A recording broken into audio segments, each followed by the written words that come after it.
प्यारे बच्चों, स्वागत है आपका प्रश्नावली 1J जो कि परिमेय संख्याओं के दशमलव रूप में व्यक्त करने पर आधारित है।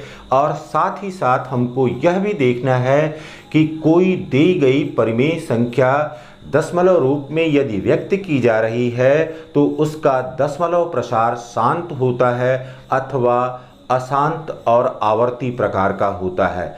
अब यहाँ पर एक बात आपको याद रखना है कि शांत दशमलव में व्यक्त होने वाली जो भी परिमेय संख्याएं होती हैं, यदि उनके हरों का अभाज्य गुणनखंड प्राप्त किया जाए तो उसमें या तो 2 होगा या तो 5 होगा या यह दोनों संख्याएं होंगी। इसके अतिरिक्त यदि कोई अन्य संख्या भी उसमें उपस्थित है तब वह शांत दशमलव के रूप में नहीं होती है या टर्मिनेटिंग डेसिमल के रूप में नहीं होती है। अब यहाँ पर प्रश्न 3 में कह रहा है कि निम्नलिखित परिमेय संख्याओं में कौन कौन सी संख्याओं को शांत दशमलव के रूप में निरूपित किया जा सकता है। तो इसी गुण का उपयोग करके हम देखेंगे कि कौन सी परिमेय संख्या शांत दशमलव के रूप में है और कौन सी अशांत और आवर्ती दशमलव के रूप में है। अब यहाँ पर देखिए क्वेश्चन नंबर 3 के फर्स्ट में दिया गया है, पहले दिया गया है 1/4। इसको लिख सकते हैं 1/2 गुणे 2। तो 1/2 गुणे 2। अब यहाँ पर हर में क्योंकि केवल 2 के ही अभाज्य गुणनखंड हैं, संख्या 2 है, इसलिए इसका दशमलव प्रसार क्या हो जाएगा, शांत हो जाएगा। और इस नियम का हम हमेशा पालन करेंगे। फिर यहाँ पर क्वेश्चन नंबर 3 के सेकंड में दिया गया है 11/8। तो 11/8, अब इसको लिख सकते हैं 11/2 × 2 × 2। क्यों?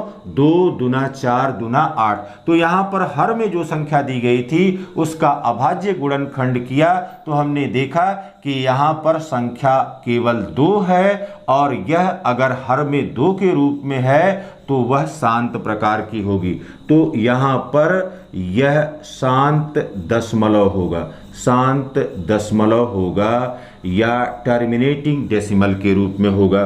क्वेश्चन नंबर 3 के थर्ड पार्ट में कह रहा है कि संख्या है -27/4 और यह बराबर हो गया -27 डिवाइडेड बाई 2 × 2। और यह भी किस प्रकार की संख्या हो जाएगी, यह इसका दशमलव प्रसार भी शांत प्रकार का दशमलव प्रसार हो जाएगा। फिर देखिए बेटा, यहाँ पर दिया गया है क्वेश्चन नंबर 3 के फोर्थ पार्ट में दिया गया है -33 डिवाइडेड बाई 10।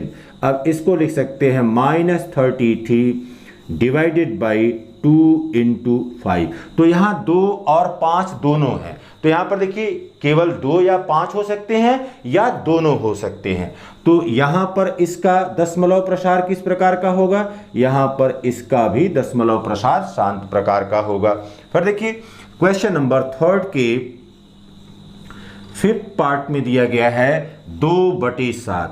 अब यहां पर देखिए बेटा 2/7 यह किस प्रकार की हो जाएगी, यह अशांत प्रकार की हो जाएगी या नॉन टर्मिनेटिंग डेसिमल हो जाएगी, क्योंकि हर में यहां पर 7 है जो 2 और 5 के अतिरिक्त अन्य संख्या है। इसी प्रकार से क्वेश्चन नंबर 3 के 6th पार्ट में दिया गया है कि 6 डिवाइडेड बाई 15 और यह बराबर हो गया 6 डिवाइडेड बाई 3 × 5। और इसको लिख सकते हैं 2 × 3 डिवाइडेड बाई 3 × 5। 3 से 3 कट गया। अब यहाँ पर हमको क्या मिल गया, 2/5 मिल गया। तो यहाँ पर हर में देखिए, हर में कौन सी संख्या मिल रही है, केवल 5 मिल रहा है।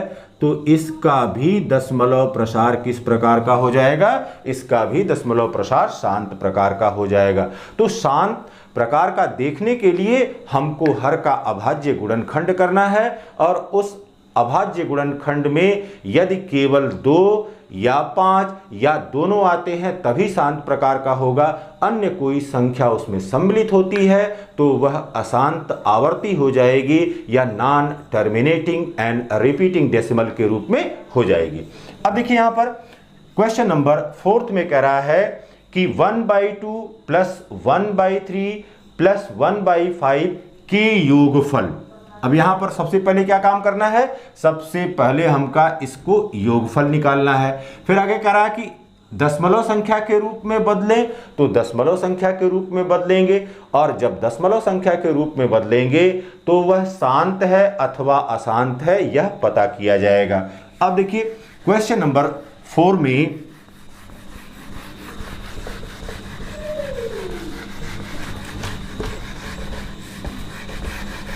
यहां पर क्वेश्चन नंबर 4 का जो सॉल्यूशन है उसको देखते हैं। पहले संख्या दी गई है 1/2 प्लस 1/3 प्लस 1/5, यह संख्या दी गई है।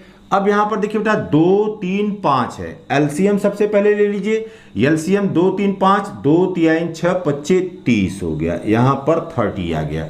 अब यहां पर 30 आ गया। देखिए अब भाग देने की प्रक्रिया करिए। पहले यहां पर 2 से भाग दिया, 15 बार गया, 15 एकम यहां पर हो गया 15, प्लस 3 से भाग दिया, 10 बार गया, ये हो गया 10 एकम 10, प्लस 5 से भाग दिया, 5 छक 30 हो गया। अब यह बराबर कितना हो गया, 15 10 25 और 6 31, तो 31 बटे हो गया 30।